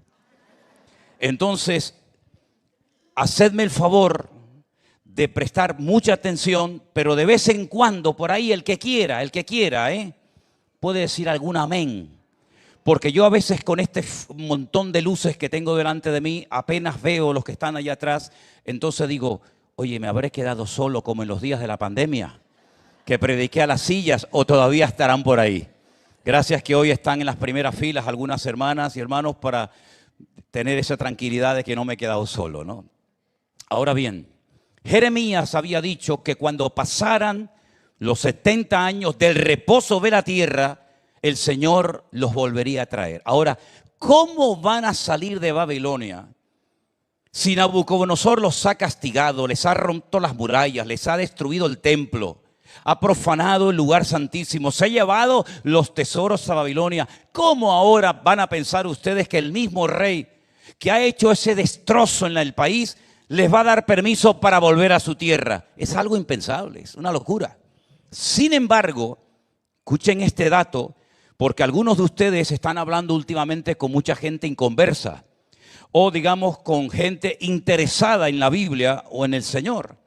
Y este dato que te voy a dar es espectacular. Espero que lo recuerden. Ellos estaban en Babilonia privados de libertad, no podían salir de allí. Pero Jeremías les había dicho que después de 70 años saldrían. ¿Pero cómo? Bueno, resulta que 150 años antes del nacimiento de este rey que hemos leído esta tarde, el rey Ciro de Persia, el Espíritu Santo inspiró al profeta Isaías para que escribiera estas palabras. Escúchenlas un momentito. Después les digo dónde estoy leyendo. Así ha dicho el Señor a su ungido, a Ciro, el cual tomé yo por su mano derecha para sujetar naciones delante de él y desatar lomos de reyes, para abrir delante de él puertas y las puertas no se cerrarán. Yo iré delante de ti y enderezaré los lugares torcidos. Y le da una profecía tremenda a un hombre que no existía en el momento en que Isaías escribe esto. Repito, 150 años antes del nacimiento del rey Ciro, Isaías, por inspiración divina, evidentemente, porque no tiene ninguna lógica lo que estamos diciendo en esta tarde, recibió que nacería en un momento de la historia un hombre que le pondrían sus padres por nombre Ciro, y que sería un rey que les permitiría volver a los cautivos a su tierra, a Jerusalén, después de 70 años. Para que veas cómo la Biblia se adelanta en el tiempo y en el espacio y te da a ti una herramienta tremendamente poderosa, no para convencer a nadie de que la Biblia es la verdad y la palabra de Dios, pero por lo menos hacer pensar y recapacitar a la gente acerca de la credibilidad de la cual goza este libro. 70 años después del cautiverio volvieron, lógicamente, por sentido común, muchos de los que fueron a Babilonia murieron en Babilonia. Otros nacieron en Babilonia y no conocían nada de Israel, de Jerusalén, del templo ni nada. Pero el rey Ciro sintió en su corazón el deseo de construir en Jerusalén, no en cualquier parte del mundo, en Jerusalén, un templo, una casa al Dios de Abraham, de Isaac y de Jacob. ¿Y quién mejor que los judíos para construir ese templo? ¿Quién mejor que ellos para volver a su país, a su tierra, que lógicamente estaba hecha a pedazos, escombros, la tierra abandonada, etcétera, etcétera? Pero volvieron. Ahora, antes de ir a Jerusalén nuevamente, un profeta llamado Daniel, que yo lo considero el libro de Daniel, el Apocalipsis del Antiguo Testamento, tuvo un día un sueño, y en ese sueño vio 4 animales. Yo sé que son muchos datos, pero yo sé que ustedes tienen una memoria tremenda. Y dentro de un mes les voy a preguntar todo esto y me lo vas a decir de memoria, como yo te lo estoy diciendo de memoria en esta tarde, ¿vale? Él vio 4 animales. Dice que vio a un león, pero con alas. Y ese león, cuando el Señor le dice, mira, ese león, ¿sabes a quién representa? Al imperio en el cual estás viviendo ahora mismo, a Babilonia. Pero cuando este imperio se extinga, se levantará otro imperio que será el de los medos persas. Y dice que lo vio tipificado por la figura de un oso. Pero ese imperio también va a caer. Y se levantará un tercer imperio. Y ese tercer imperio será el imperio de los griegos, con Alejandro Magno a la cabeza. Y entonces dice que vio como un leopardo con 4 cabezas que representan los 4 generales de su ejército que se iban a distribuir el territorio, el imperio de Alejandro Magno cuando éste muriera. Ptolomeo, Seleuco, Casandro y Lisimaco. ¿Me lo pueden repetir? No, no hace falta. Esos 4 generales, cuando Alejandro Magno muere, dicen, vamos a repartirnos el imperio. ¿Y cómo podía saber Daniel que iba a haber un imperio que se iba a dividir en 4? Bueno, ahí ves lo poderosa que es la Biblia. Y un cuarto imperio que lo ve como una bestia con una cabeza con 10 cuernos que hace un daño terrible a la humanidad, y fue el imperio del Nuevo Testamento, el imperio que estaba en la época de Jesús y de los apóstoles, que fue el imperio romano. Nabucodonosor había tenido un sueño con una imagen de oro, plata, bronce y hierro, y son los mismos imperios. El oro es Babilonia, la plata es los medos persas, el bronce son los griegos y el hierro con barro son los romanos. Cuando ellos vuelven a su tierra, vuelven financiados, escuchen bien esto, por el imperio de Persia. Ellos no tenían capacidad económica para reconstruir un país, una ciudad, unas murallas. Acabo de leer el libro de Nehemías, lo acabo de terminar de leer hace unos días. ¿Y saben el esfuerzo tan grande que se tuvo que realizar para construir una muralla, cerrar el perímetro de la ciudad de Jerusalén? Que, por cierto, las murallas de la época de Nehemías, todavía los restos se pueden ver en algunas partes de Jerusalén. Y que eran mucho más grandes que las que están actualmente, que fueron construidas en el siglo XVI por Sulimán el Magnífico. Todo eso lo financió Ciro, el rey de Persia. Les dio dinero, les dio soldados, les dio plata, les dio oro, les dio madera, y construyeron el templo de Jerusalén, el segundo. Ahora bien, la Biblia nos enseña que este rey era el ungido de Dios. La palabra ungido es una palabra, tiene un término con unas connotaciones espirituales muy fuertes, porque es la palabra Mashiach. El ungido es el escogido de Dios para una finalidad. Por eso conocemos al Señor Jesucristo como el Señor Jesús, Yeshua, a Mashiach, como el ungido. Conocemos al rey Saúl como el ungido, como el Mesías, el Mashiach. Y ahora este rey, que es un gentil, que no es judío, el Señor lo llama por primera vez a un gentil: este es mi ungido. Este es el instrumento que yo voy a utilizar para que vuelva mi pueblo a su tierra y la reconstruyan. Ahora, ese imperio de Persia, hasta 1979, la mayoría de ustedes no habían nacido. En 1979, en ese país que estaba bajo el Shah de Persia, ¿se acuerdan? Experimenta una revolución islámica que ha durado más de 47 años y le cambiaron el nombre de Persia por Irán. Y yo iba a decir hoy, pero ya no lo puedo decir porque ya sucedió, yo iba a decir que antes de que terminara este año 2025, Israel sí o sí iba a atacar a Irán. Iba a atacar Irán, tiempo futuro. Pero preparando este mensaje, estudiando todo esto, para mi sorpresa, resulta que hace unos días, de madrugada, Israel atacó Irán. Ahora, hay 4 acontecimientos que tienen que ver mucho con la Biblia, con este imperio. Recuerden que, por ejemplo, España en la Biblia es mencionada 2 veces. Jerusalén miles de veces. Pero Persia, el actual Irán, 240 veces. Es decir, que si Dios habla 240 veces de esta gente, es para prestar atención, ¿no les parece? 240 versículos en el Antiguo Testamento que hablan acerca de Persia o la actual Irán. Aunque sabemos que los pueblos, ¿verdad?, se han ido mezclando entre ellos, pero la zona geográfica de Irán actualmente es lo que ocupaba antiguamente el imperio de Persia, del cual hablaremos un poquito más adelante. Ahora, quiero ponerles ahí en la pantalla para que ustedes lo puedan ver, tanto los que están aquí como los que están en casa, 4 puntos fundamentales que la Biblia menciona referente a este pueblo o a esta gente. Primero, ya hemos hablado del primero, Ciro, rey de Persia, en el primer año de su mandato, de su reinado, decide en su corazón darles la libertad para que retornen todos los que quieran a Jerusalén y reconstruyan el templo, las murallas, la ciudad, etcétera, etcétera. Es algo a tener en cuenta, porque el segundo templo, la reconstrucción de la ciudad, fue financiada prácticamente en su totalidad por la mano de un persa, o de lo que diríamos hoy en día, de un iraní.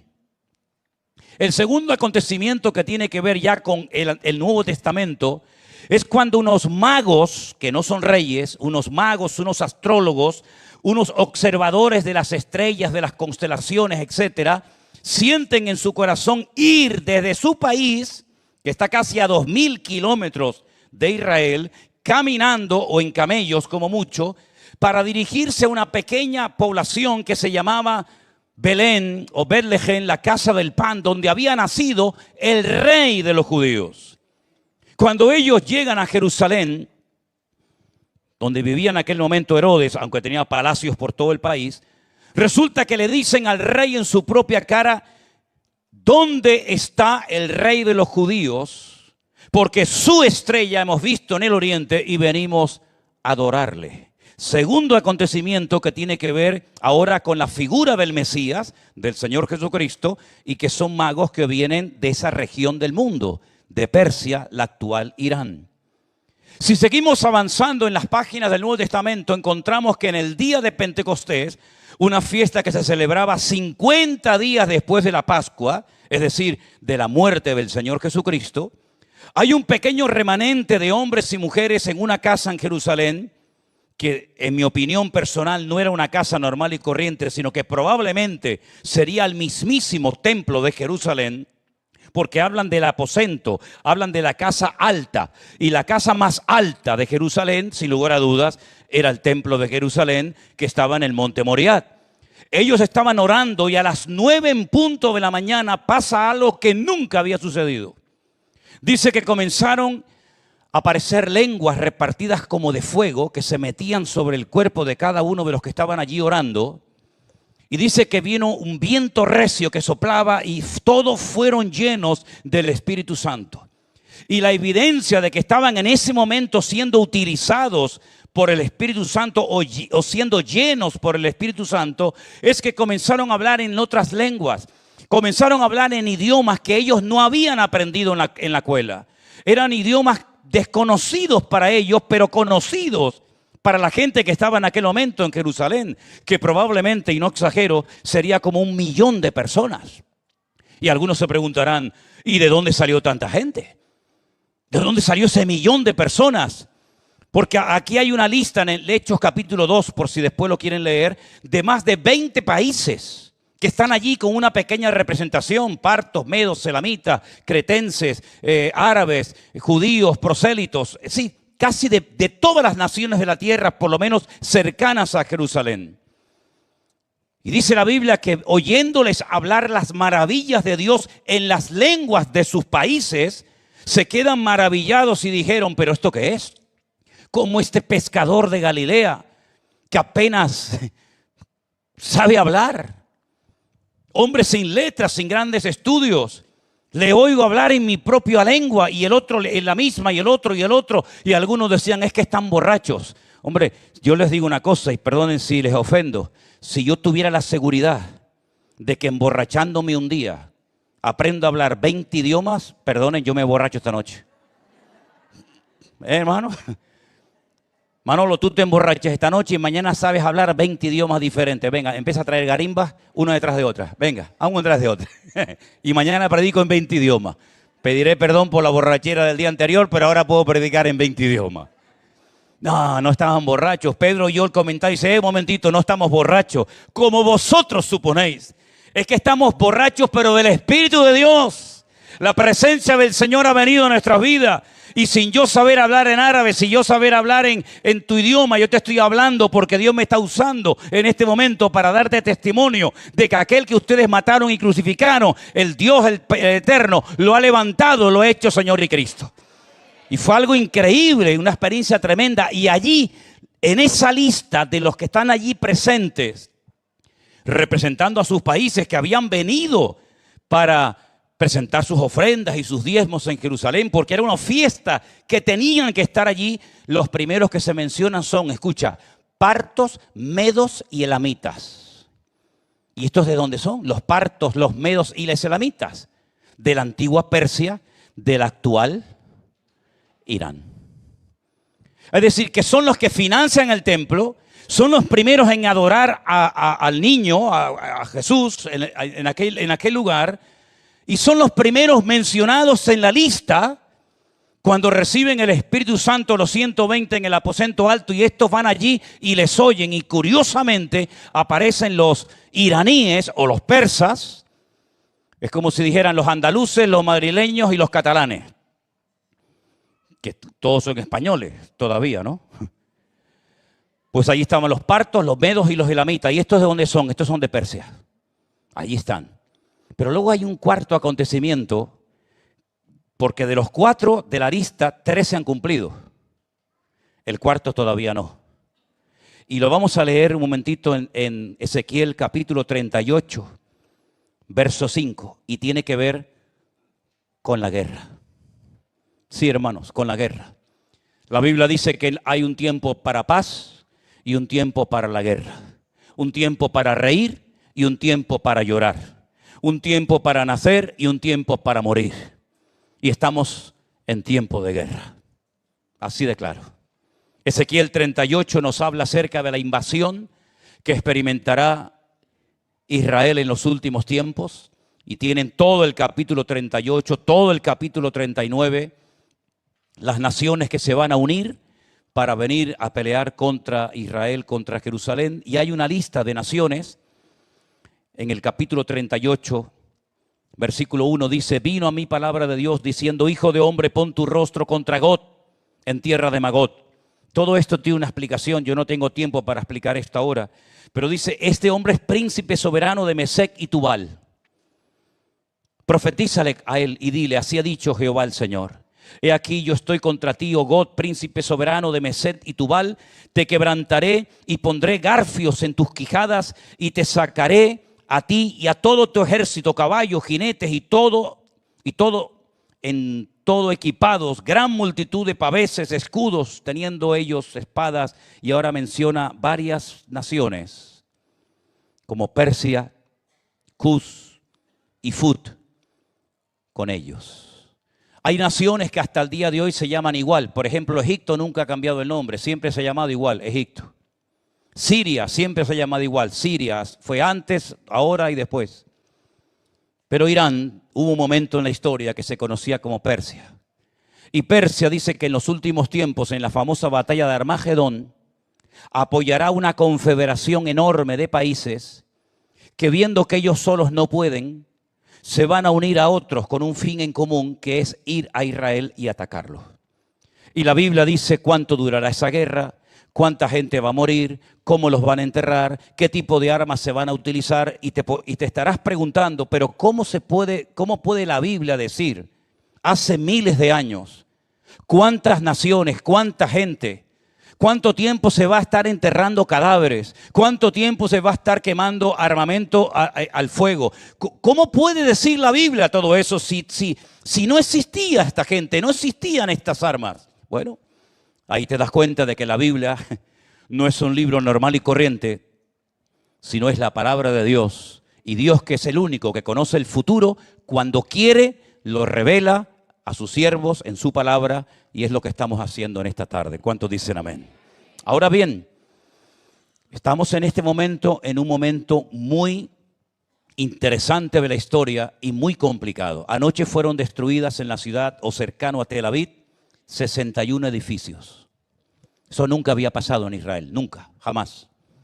Lo del 7 de octubre fue un pequeño botón de muestra de lo que ha ocurrido en estos últimos 2 días, en estas últimas 48 horas. Estamos en contacto directo con hermanos, con amigos. Recuerden que una hermana de nuestra congregación, Canderina, está en este momento en Israel y ha estado más tiempo dentro de los refugios que fuera.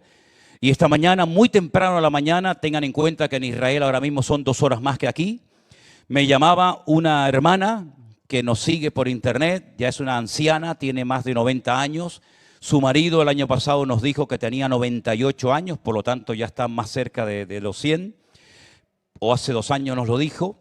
Ellos viven en la famosa y preciosa ciudad de Tiberias, junto al mar de Galilea, una casa espectacular en lo alto de la montaña, con unas vistas realmente espectaculares. Pero ella me llamaba, sobre todo, como me dice ella, mi lindo pastor. Nadie me llame así, por favor. Pero ella no me llama ni mi mujer así, imagínate, llámame tú así. Mi lindo pastor, mi querido pastor, por favor, dile a los hermanos que ore mucho por nosotros. Estamos muy asustados. Dice, estamos en el refugio. Yo le pregunté si tenían agua, comida. Dice, todo eso lo tenemos, no pasa nada. Pero esta mañana me levanté asustada porque sonaron las alarmas. Yo las acabo de apagar ahora porque estaban sonando hace un instante. Y no podía cerrar la ventana de hierro y tuve que llamar a la vecina porque son ventanas muy pesadas.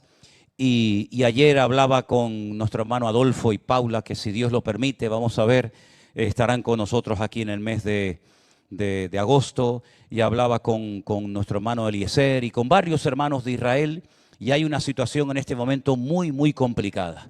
Yo hice una videollamada al conductor árabe que nosotros contratamos cuando vamos a Israel, y hablábamos desde el refugio. Me enseñó a los hermanos que estaban en el refugio. Allí estaban cantando, estaban orando, estaban alabando al Señor, pero estaban en el refugio. Y hemos recibido imágenes de hermanos que están en refugios, que no pueden salir, etcétera, etcétera. No hay marcha atrás, mis queridos hermanos.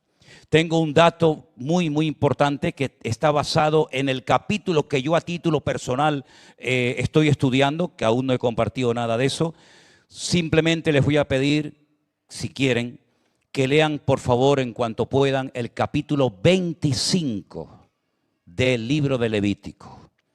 El capítulo 25 del libro de Levítico, dentro de muchas cosas, nos dice lo siguiente: que cada 50 años, repito, cada 50 años, en el año de jubileo, se tenían que perdonar las deudas. Los esclavos tenían que ser puestos en libertad. De ahí viene también un poco la frase, Padre nuestro, perdona nuestras deudas como nosotros también perdonamos a nuestros deudores, ¿verdad? Y no solamente eso, sino que cada 50 años se perdonaban las deudas, se soltaban a los esclavos, era el año de jubileo, era un año de festividad, era un año de libertad. Y estuve investigando, y si quieren les doy el dato ahora mismo porque lo tengo por aquí. Estuve investigando cuándo se va a celebrar el próximo año de jubileo. Es decir, cuándo vendrá un año bíblicamente hablando, especial, un año bíblicamente diferente, un año en el que vamos a ver cambios muy significativos en la economía, en la política, en el ambiente espiritual. Y curiosamente, investigando todo esto, todavía estoy a título personal viendo esto, será en el año 5788. Pero no del calendario nuestro, ¿eh? No del calendario nuestro. Sí, Manolo, si es en el 5700, Manolo, yo en el 5700 estoy con la carroza de oro dando paseos por la Nueva Jerusalén, ¿no? ¿Eh? Que se revienten aquí abajo, que yo estoy allí con Abraham, con Isaac, ¿eh? No. Ese es en el calendario hebreo, bíblico. ¿Lo quieren saber en el calendario nuestro? Septiembre, entre septiembre y octubre del 2027. Qué curioso, ¿no? En el 2027 se volverá a celebrar el año de jubileo, que es el año más espectacular del año, que hace 50 años que no se celebra, 48 ahora mismo, y donde siempre se han producido cambios en todo, en lo político, en lo social, en lo espiritual, absolutamente en todo. Y yo creo que hasta el 2027 podemos aguantar, ¿no, hermano? Lo dijo el otro día don Peter, que él por lo menos hasta el 27 va a aguantar. ¿No lo oyeron? Hombre, si don Peter va a aguantar hasta el 27, yo no me lo pierdo, ¿eh? Aunque yo creo que no va a llegar ni a agosto, pero bueno, por si acaso, ¿no? Lo curioso de todo esto es que hay una profecía acerca de lo que le va a ocurrir a ese pueblo del cual estamos hablando en esta tarde. Sin lugar a dudas, este ataque preventivo era necesario. Y les voy a decir por qué. Porque hay muchos países en el mundo que tienen armas nucleares. Israel es uno de ellos. Francia, Estados Unidos, Pakistán, Rusia. Pero ningún país árabe tiene acceso a armas atómicas. Las armas atómicas, dijo Albert Einstein, si se usan en una tercera guerra mundial, la cuarta la tendríamos que pelear con piedras y con palos. Porque las secuelas que dejan en el agua, en el ambiente, en el aire, en todo, son secuelas que matan por 100, 200, 300 o más años. Solamente una bomba atómica puede matar en segundos a 2 millones de personas. En 3 segundos, 2 millones de personas, 3 millones de personas pueden morir en cuestión de segundos. Y hay un país que está obsesionado con la idea de destruir al pequeño territorio de Israel, donde no solamente viven judíos, sino es que viven nuestros hermanos en Cristo. Que ahí hay congregaciones, ahí yo he predicado en Tel Aviv, he predicado en Askelon, he predicado en Beersheba. Es decir, ahí hay pastores, hay hermanos nuestros, hay jóvenes, hay niños, hay árabes cristianos. Ayer mataron una familia cristiana, sus 3 hijas, su esposa y el marido. Hay drusos, hay beduinos, hay muchas etnias en aquel lugar. Y este país de antigua Persia o Irán ha dicho, y lo ha dicho muchas veces, y lo pueden comprobar, por ejemplo, en internet, que hoy en día en internet pueden encontrar muchas cosas, que ellos quieren, están con esa obsesión, construir, hacer, fabricar armas nucleares para destruir a Israel y borrar a ese estado satánico, como dicen ellos, de la faz de la tierra. ¿Cómo tendría que reaccionar un país tan pequeño cuando sabes que hay alguien que ha dicho abiertamente en todos los foros habidos y por haber que su obsesión es destruir y arrasar de la faz de la tierra a esta pequeña nación? Pues se descubrió, hermanos queridos, que dentro de unos pocos días, máximo un par de semanas, estas 15 bombas atómicas estarían listas para ser lanzadas a Israel en cualquier momento. Por lo tanto, no había tiempo que perder. Ahora, esta semana ha ocurrido algo muy extraño y yo se lo quiero compartir rápidamente. En Israel, los religiosos, los ultraortodoxos, se niegan rotundamente a ir al ejército. El ejército en Israel es obligatorio para los varones y para las mujeres. 3 años unos, 2 años las otras. Los religiosos se niegan rotundamente a ir a aportar su su apoyo, su grano de arena al ejército, como los que tuvimos que ir en su momento cuando era obligatorio. Tienen que ingresar ya 54,000 jóvenes religiosos que se niegan rotundamente a ir. Hay dos grupos, hay dos partidos políticos religiosos que apoyan al actual primer ministro de Israel, Benjamín Netanyahu. Y le dijeron que si seguía empeñado en que los jóvenes religiosos fueran al ejército, le quitaban su apoyo y automáticamente tenía que ir el país a elecciones y perdía la capacidad de gobernar. Cuando Milei, el presidente de Argentina, el otro día en el Parlamento, en el Knesset en Jerusalén, dio un discurso y puso a todo el mundo de acuerdo y todo el mundo, mira que es difícil que un argentino ponga a todo el mundo de acuerdo, ¿eh? Mira que es difícil, pero los puso, ¿eh? Todo el mundo se puso de pie, le aplaudió. La verdad es que el tío es un fenómeno. Yo, si no fuera creyente, terminaría los sermones o los discursos como él los termina. Pero no lo puedo decir. Pero las ganas sí me quedan. Bueno, el tema es que cuando termina su discurso y se marcha, empieza la votación para ver si el presidente o el primer ministro de Israel sigue o no sigue. Le faltó un pelo para perder la gobernabilidad de su país. Esa noche podía haberse producido un cambio significativo en la política de Israel, y nos guste o no, estemos de acuerdo o no, todo lo que allí pasa es como el ojo del huracán, nos afecta a todos para bien o para mal. Y esa noche milagrosamente se salvó por los pelos, en el último minuto. La votación salió que podía quedarse. La próxima, el próximo esfuerzo, la próxima, ¿cómo se llama? Lo que le hicieron a Rajoy, ¿cómo se llamó? La moción de censura, según la ley de Israel, no se puede llevar a cabo hasta dentro de 6 meses. Y yo dije, ya está, 6 meses es lo que la Biblia llama medio tiempo. Tiempo, tiempos y la mitad de un tiempo. La mitad de un tiempo. La mitad de un tiempo son 6 meses.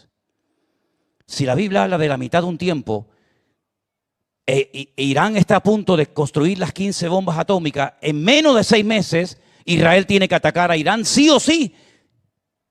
Y yo pensaba en los próximos 6 meses, pero resulta que fue hace unos días de madrugada por la noche. Es decir, los acontecimientos están ocurriendo de una manera tan rápida que una de dos, o la Biblia es verdad,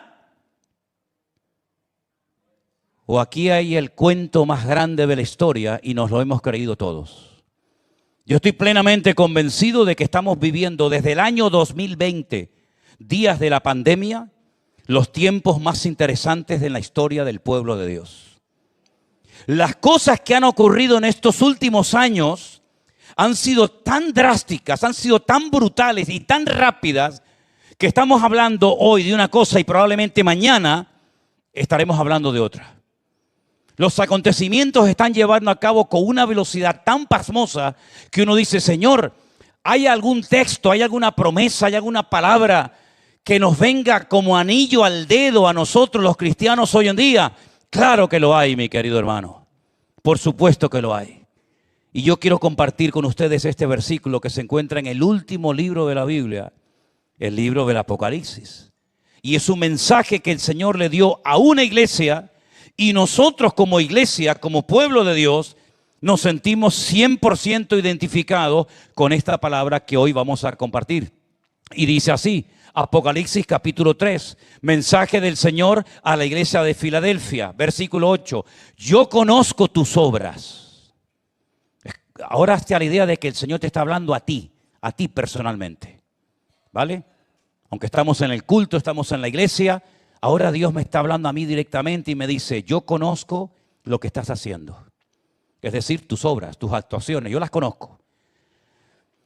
Yo he puesto delante de ti una puerta abierta, la cual nadie puede cerrar. ¿Cuál es la puerta que Dios ha abierto delante de tus narices? ¿Cuál es? Yo sé cuál es la que me abrió a mí, Lo tengo más claro que el agua. Yo sé las puertas que a mí el Señor me ha abierto. Y el Señor nos dice a nosotros, yo pongo delante de ti una puerta la cual nadie puede cerrar.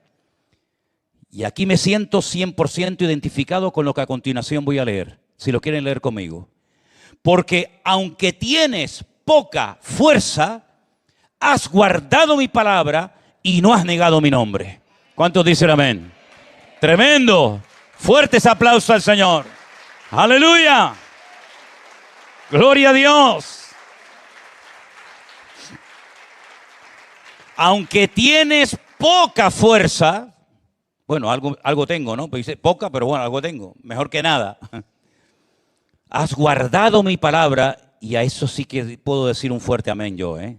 Yo he guardado la palabra de Dios y la he predicado los últimos 44 años de mi vida. No has negado mi nombre.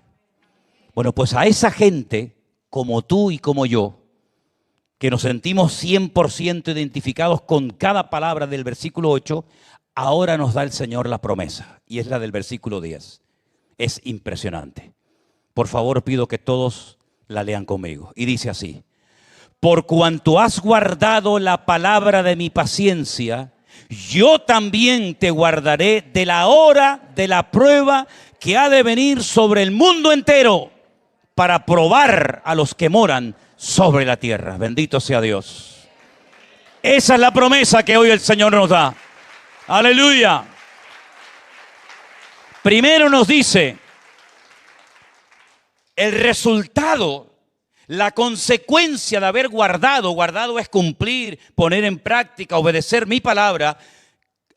El beneficio que va a traer a tu vida es que yo te voy a guardar, yo te voy a proteger, yo te voy a cuidar de la hora de la prueba que va a venir sobre el mundo entero, incluida España, por supuesto, incluida Europa. El mundo entero va a ser probado para probar a los que moran sobre la tierra. Y yo creo, queridos hermanos, que estamos ya en este tiempo. Yo creo sinceramente que la pandemia descubrió a más de uno, Descubrió iglesias, las que eran de verdad y las que no valían para nada. Yo sé que a lo mejor más de uno que ve esto y dice, uy, lo que está diciendo este hombre, a mí me da igual, ¿sabe? A mí me da igual. La pandemia descubrió a iglesias, descubrió a pastores, descubrió a vividores, descubrió a asalariados, descubrió quién estaba por dinero y quién estaba por amor a las ovejas. Lo descubrió, La pandemia sacó a la luz lo bueno y lo malo de todos. ¿Quién es capaz de aguantar? ¿Quién no era capaz de aguantar nada? ¿Quién estaba por esto? ¿Verdad? Por eso yo allá arriba en mi habitación donde yo vivía en aquellos años le dije, Señor, como si yo le estuviera dando consejo al Señor, ahora es un momento espectacular. Nunca en la historia nos había pasado esto. Cerrar la iglesia, cerrar los negocios, cerrar los hoteles, cerrar los aeropuertos, cerrar todo. Si esta obra es tuya, ahora demuéstralo, Señor.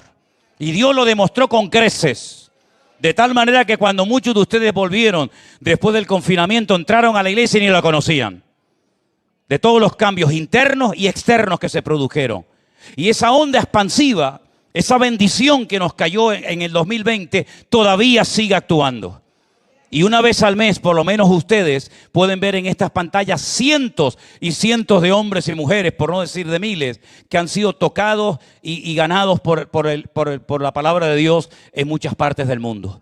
En este momento recuerden que ahora mismo Anderson y Alberto están en Perú predicando la palabra. Y lo estaban haciendo en medio de un terremoto. Porque quiero decirles que mientras estaba el tiempo de alabanza y nos mandaron el vídeo, yo no le dije nada a Vanessa para no asustarla, pero ya ella me dijo que ya lo había visto, se estaba produciendo un terremoto de 5.5. ¿Qué te parece? Y la semana pasada estaba el pastor nuestro de Colombia, Osman, en un 8º piso con otro terremoto y dice, pastor, se está moviendo todo. Digo, pues siga adelante cantando y toca más fuerte. ¿Qué te parece? Es decir, en el 2005 Dios sacó a la luz lo bueno y lo malo de muchos de nosotros. Pero ahora otra vez lo está volviendo a sacar con el tema de Israel. Otra vez sale el que verdaderamente ama, salen los prejuicios y tú dices, pero ¿cómo puede un pastor, cómo puede un cristiano, cómo puede un hijo de Dios que lee la Biblia, que Israel está desde el principio hasta el final? Bueno, hermano, es que las pruebas, lo bueno que tienen es que sacan a la luz todo lo bueno y todo lo malo que en nosotros hay. La Biblia dice que nuestra fe va a ser probada por el fuego. Y el fuego lo que hace es que saca la escoria y se puede limpiar y queda lo puro, queda lo limpio. ¿Y saben lo que estaba pensando hoy? Israel tiene una cosa que se llama la Kipá Barcel. Es como la cúpula de hierro que protege. No es 100% eficaz, pero bueno, si no tuviera eso, estaríamos hablando ahora de millones de muertos, ¿no?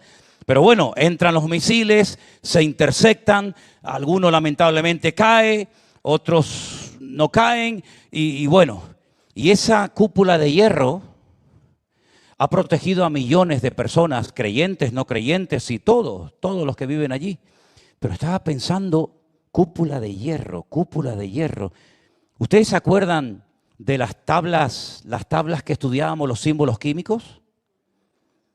¿Se acuerdan aquellas tablas o no? ¿Cuál es el símbolo químico del hierro? ¿Y Fe cómo se pronuncia?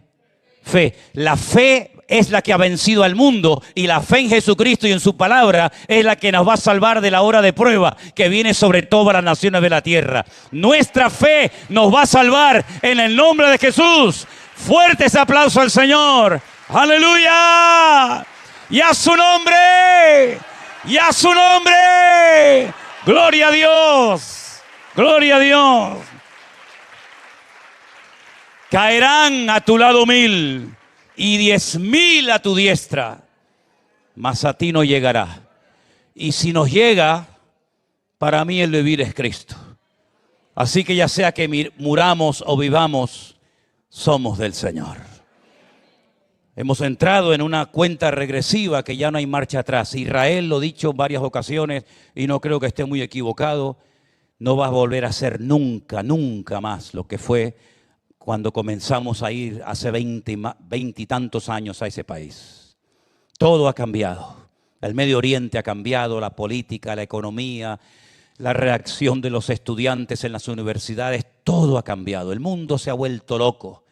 Todo está patas arriba. Miren incluso los Estados Unidos deportando a gente que fue, no digo todos, pero la mayoría fueron a trabajar, a buscar un futuro para sus hijos, abuelos, tíos, primos, sobrinos, padres, madres, siendo deportados como si fueran en algunos casos como criminales, ¿verdad?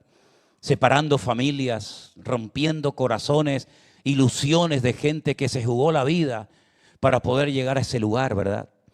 Y estamos viendo en Europa cómo cada vez se habla menos de Dios, su palabra no cuenta nada. Estamos viendo a España, un país totalmente lleno de una corrupción total y absoluta. Cada día nos enteramos de un escándalo más, y esto no ha hecho más que empezar. Y aquí estamos nosotros, queridos hermanos, para seguir brillando y marcando una diferencia y decirle a la gente, el mundo, te guste o no, irá de mal en peor. La maldad se multiplicará, mas el que persevere hasta el fin, ese será salvo. ¿Cuántos dicen amén? Fuertes aplausos a nuestro Dios. Aleluya.